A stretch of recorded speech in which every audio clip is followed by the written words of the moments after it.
Loisel et Tripes sortent le 4e album de leur série Magasin Général qui comptera 7 épisodes au total. Nous sommes au sein de la paroisse de Notre-Dame-des-Lacs, en plein Québec rural, toujours en compagnie de Marie, la jeune veuve du terroir, et de Serge, le gars de France.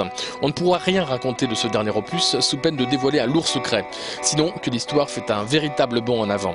Le travail se fait toujours à 4 mains entre Loisel et Tripes, l'un cadre et fait la mise en scène, tandis que l'autre apporte la lumière et l'émotion au dessin.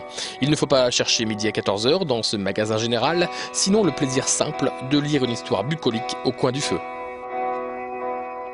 C'est une sorte de fable. Ce qui a déclenché cette fable, c'est un cinéaste qui s'appelle Frank Capra. Frank Capra n'est pas... Évidemment, c'est le type d'histoire que Frank Capra racontait à l'époque, entre les deux guerres, où il a vraiment fait des trucs, des petites merveilles de douceur, quoi, raconter le bonheur des petites gens. Donc voilà, donc on essaye de raconter un bonheur.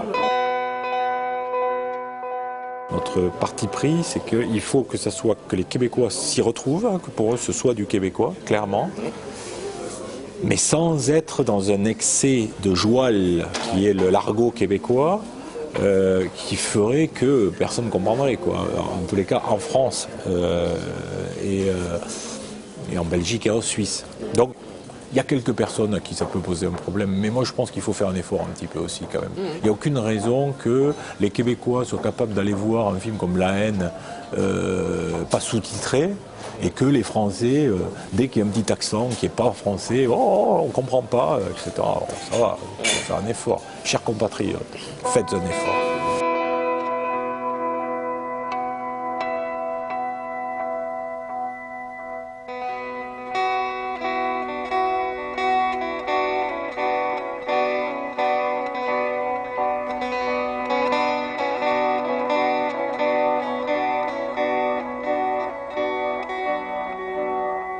On prend le rythme d'un village du Québec, même imaginons le rythme de vie d'une bourgade en France où il y a à peu près une centaine d'habitants. Ça ne doit pas être trépidant, hein, quand même. Donc il faut qu'on ressente cette espèce d'ennui latent où les gens n'ont pas grand chose à se raconter à part des histoires de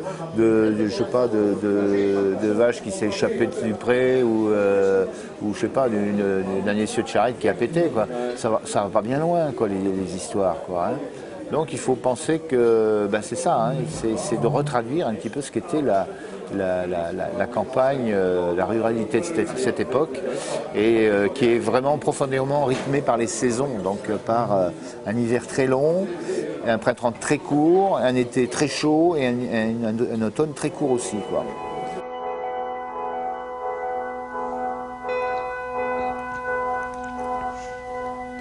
Quand on fait une scène de dialogue entre deux personnages, si ce qu'on a à dire, là, on sait ce qu'on doit leur faire dire pour que le récit avance.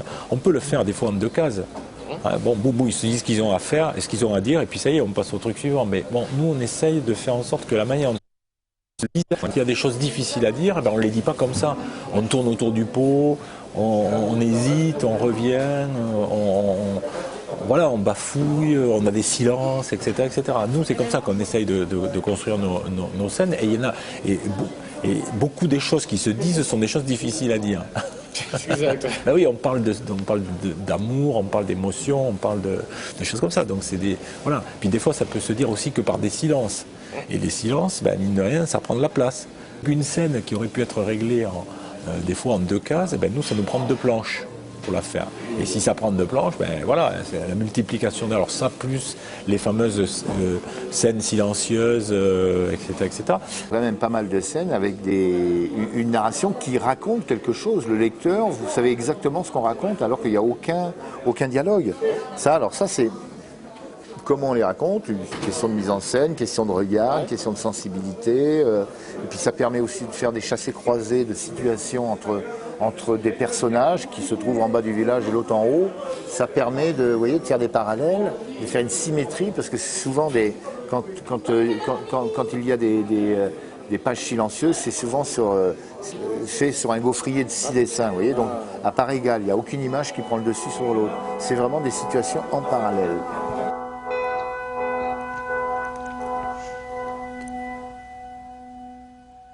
bon, je travaille sur un dessin qui n'est pas le mien. Bon, donc il a fallu que je m'habitue à ce dessin-là, que je l'apprivoise, que je me l'approprie. Ça a pris... il y a eu une évolution qui s'est faite sur à peu près les 2 premiers albums. Puis à un moment, j'ai senti que ça y est, j'étais arrivé à trouver le truc. Et puis maintenant, il y a une évolution lente, mais qui existe quand même, qui est intrinsèque pratiquement à tout dessin. C'est rarissime les dessinateurs qui n'évoluent pas du tout sur l'ensemble d'une série. Dans le cas de Magasin Général, cette évolution, elle s'est faite vers un allongement du temps de travail plutôt que vers un rétrécissement, puisque j'ai introduit à un moment des hachures en plus des ombres. Enfin, il y a un double système qui fait que c'est relativement long à faire. Voilà.